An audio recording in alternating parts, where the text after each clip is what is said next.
होइन हौ यो बाटोलाई बन्नलाई कति साल लाग्ने होला हौ। पुरै रोड त अनि जङ्गलै जङ्गल भइसकेको छ त। के हुन लागेको यस्तो? कहाँबाट माउ जानुपर्ने? रास्तै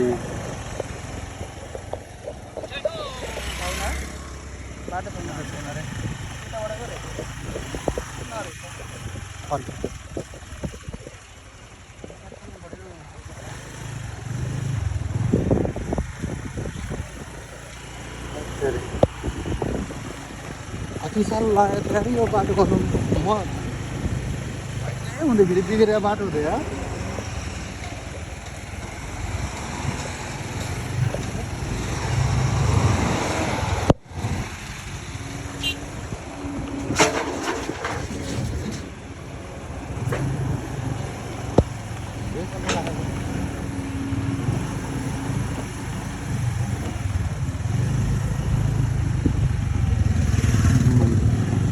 अनि यस्तो बाटोमा गाडी चलाएपछि त कहाँबाट टायर धान्छ त नि?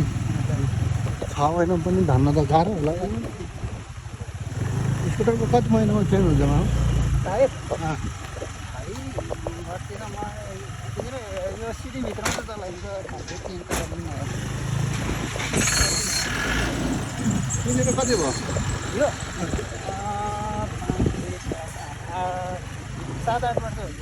भनेपछि 7-8 वर्षसम्म चेन्ज गरेको थिएन? ठिकै हो त्यो त। अब समस्या आउने बेला पनि चेन्ज गरिराख्नु पर्छ।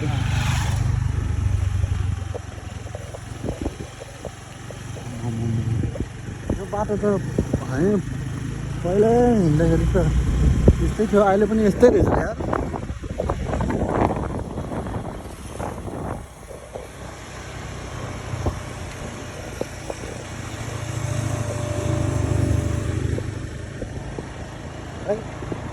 केही छैन यतातिर चाहिँ,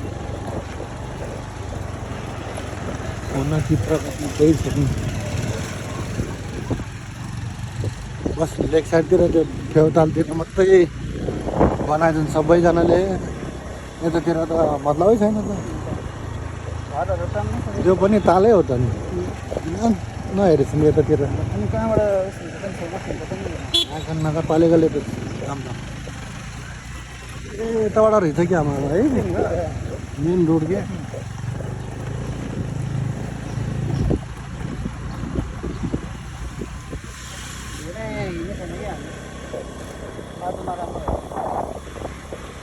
यो बाटोमा आउनु थाहा छ? पहिला हाम्रो बाजेहरू हिँडेर आउँदाखेरि, पेन्सन आउँदाखेरि बनेको बाटो हो क्या। यो रोड हाम्रो उहाँ माथि डाँडाबाट हिँडेर आउँदाखेरि देखिन्थ्यो क्या।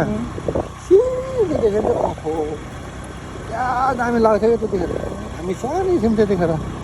गाउँबाटै गाउँबाट देख्थ्यो ओ त्यो डाँडातिर कता खोजिमन माथि डाँडातिर आउँदाखेरि त्यहाँबाट तल झरेर बेगनास तालबाट त्यो तालमा चढेर आएपछि यता सात छ यता ल्याइदिन्थ्यो, यताबाट फेरि सानो जान्थ्यो क्या।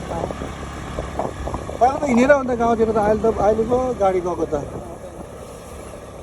म त्यस्तै त्यतिखेरतिर गाउँतिर सानै थियो क्या। मैले मेरो स्टिल त्यतिखेर केही मेमोरीमा केही पनि थिएन क्या। अहिले पनि खाना के छ र, तै पनि त्यतिखेर झन् अझै थिएन क्या।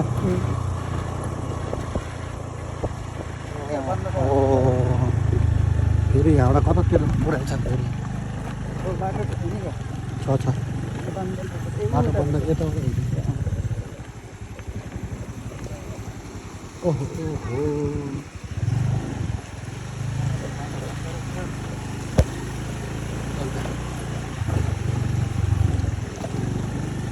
यहाँबाट हो कि सिक्सिबा।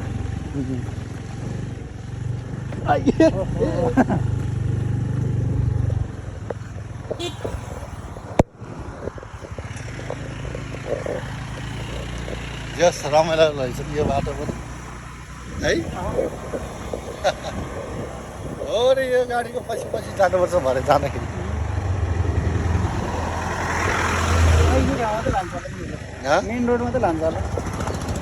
यसले विजयपुर त पुऱ्याउँछ होला। सिधै भित्रबाट आउनु पर्ला।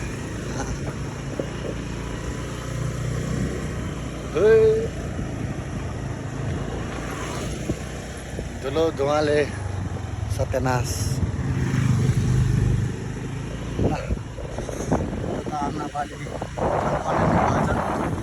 पानी पानी रहेछ कसरी थन्काउने बनाइछ त यहाँ के बनाउनु लाग्यो यत्रो खाटो छ यहाँ त ढलन युज गऱ्यो होला। ढलन त यो क्युरिङ गरेको होला। क्युरिङ गऱ्यो होला नि। होइन यो बाटो त किसिमै गर्नु लागेको छ त के गर्नु लाग्यो साँच्चै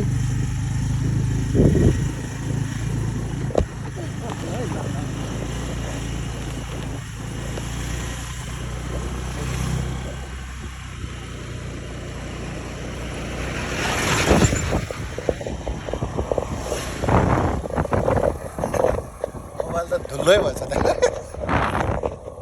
अहिलेसम्म त त्यो पुगिसक्यो होला। यति बेलासम्म त पुगिसक्यो। पुगिसक्छ नि पुगेर पनि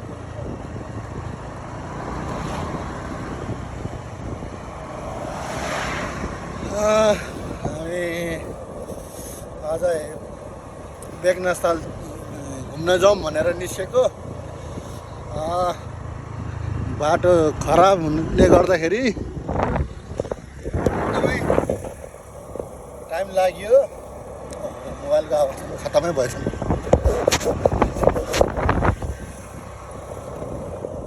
ए अगाडि पो चढ्न लाग्छ क्या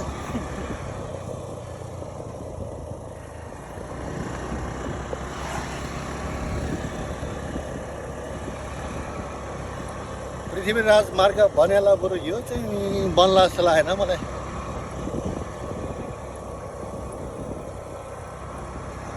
अब चाहिँ आइपुग्नु भयो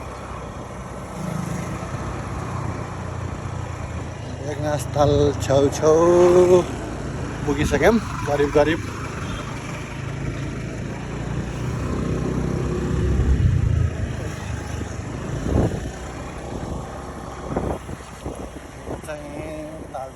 हो अब यहाँबाट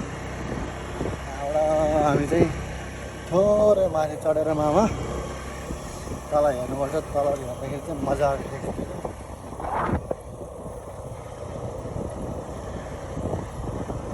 कता हो माथि मजाको गार्डन पनि थियो मामा कता माथि गएर है चप्पा एउटा चिसो समातेर बसेर तल हेर्दाखेरि त ओहो साह्रै मजा आइन्छ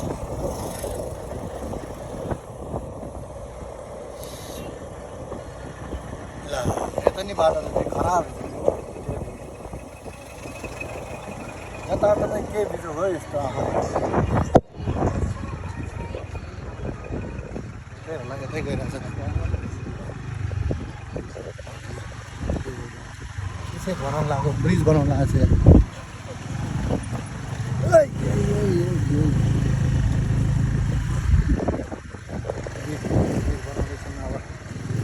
केही सालपछि चाहिँ भयङ्करै दामी हुन्छ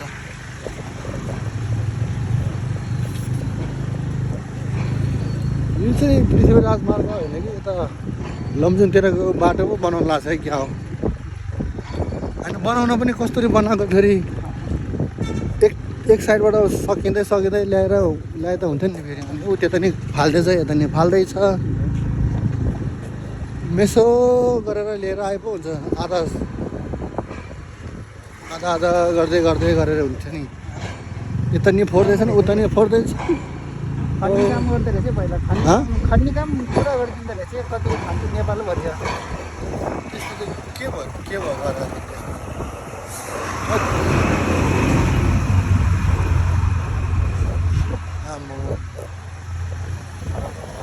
यहाँ पनि अहिले त नेपालमा पनि यस्तो मेसिन ल्याएछ त है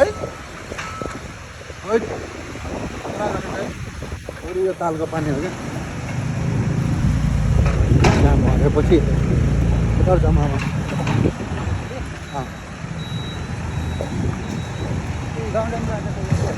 अहिले पहिला यताबाट हेरौँ खोजी पनि होइन त दाउदनबाट यताबाट लमजुङ जान्छन् यताबाट पहिला ताल हेरौँ ताल छेउछेउ हेरेर अनि पछि माथितिर जाउँला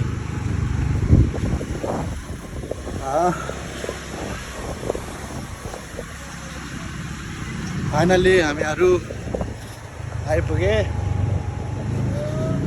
मेघनाथ ताल छेउतिर ताल छेउमा आइपुगे सर यता हेरिन्छ त्यसपछि फेरि माथि घुम्ने क्रम हाम्रो बाँकी नै छ यही हो पिकनिक स्पटहरू यतातिर